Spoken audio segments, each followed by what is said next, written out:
Adolphe de Plevitz débarque Maurice en 1858. Adolphe de Plevitz, c'est un Français. Il est un aventurier, il a un peu Cape Town. Et il sorti Cape Town, il vient Maurice, comment me dire en septembre 1858. Arrive à l'île Maurice, il travaille dans les bois et forêts. Et là, les temps il commence à travailler dans les bois et forêts, il joint un propriétaire qui s'appelle François Rivette. François Rivette, c'est le fils de Anne Rivette. Il finit hérite de la terre un peu dans Montalon, dans Nouvelle Découverte, donc qui étend jusqu'à Calbas. Et il finit joindre Adolphe de Plevitz. Il y a une petite fille qui s'appelle Amélie Rivette, la prunelle de ses yeux, ce dernier petit fille, une jolie petite fille, ok, qui Adolphe de Plevitz, une tombe amoureux de cette fille-là, il demande lui en mariage, et en 1860, ils sont mariés. Évidemment, Adolphe de Plevitz, il quitte les bois et forêts, et il a donné un coup de main sur beau-père, François. François donne un grand bout de la tête dans les nouvelles découvertes qu'il commence à développer. Il fait des légumes, il loue en parcelle avec des anciens travailleurs engagés, des all immigrants, comme on a dit ça. Et lui, avec ce madame Amélie, tout amène la vie tranquille. Mais pas pour longtemps. Adolphe de Plevitz, seul yeux ouvert. Seul yeux ouvert à l'injustice, un bouc qui n'est pas capable de souffrir l'injustice. Étant les conditions ban anciens immigrants sur les cœurs cassés. Ban là, c'est bien une persécution extraordinaire.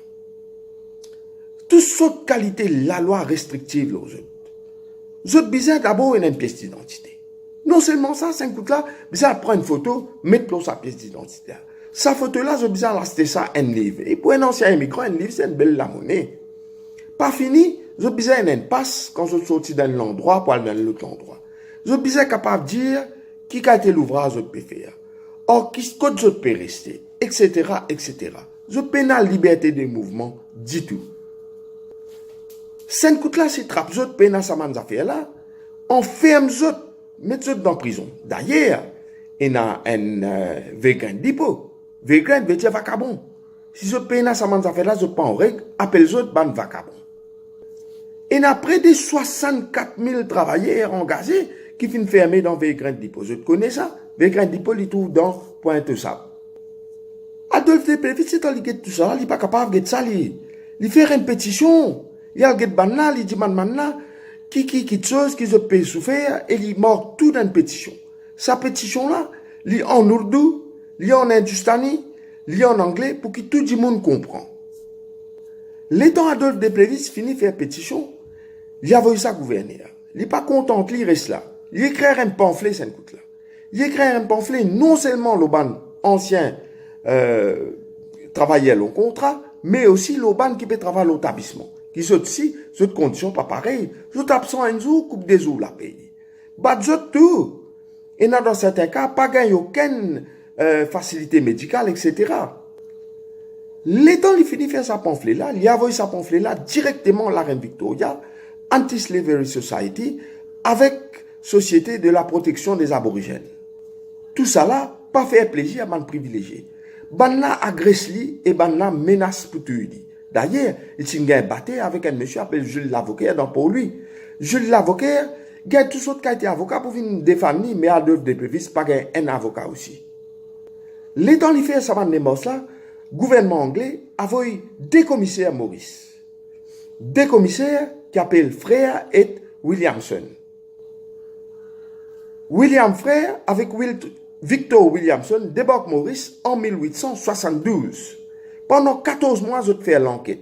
Je allé 51 établissements. Je interroge plus que 70 personnes. Et pendant 14 mois, de Plevitz déposé, contre-interrogé les travailleurs là. Tout cela n'a pas fait plaisir à mon privilégié, qui persécute lui, persécute sa famille. Dernier, de Plevitz besoin sauver aller.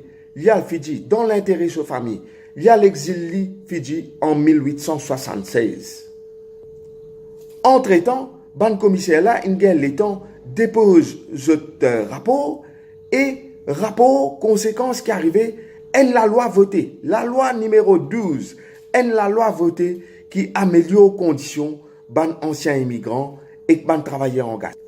Ça, la loi là, il appelle ordonnance numéro 12. Ça, la loi là, donne le droit à tout immigrant de circuler librement. Il donne, provide qui tout certificat d'identité donné gratis. Je te rappelle, moi, dis qui besoin payer un livre pour mettre photo là. 5 gouttes là. La loi numéro 12, dit besoin donne ça gratis. Lui aussi dit que tout établissement qui a plus qui veut travailler engagé, besoin d'un petit hôpital qui prend autres compte, qui soigne autres, quand autres dans pince.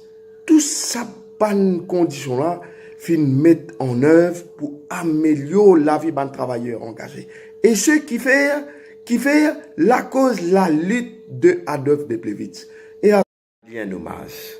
Bon, fin envie non seulement rendre un hommage, mais aussi rendre un hommage à son madame, Amélie Rivette, nous compatriotes, qui lui fin mort en 1882, loin de son mari, loin de son garçon. Partage-lui, mettez un petit like, mettez un petit commentaire. Big up Adolphe de Plevitz.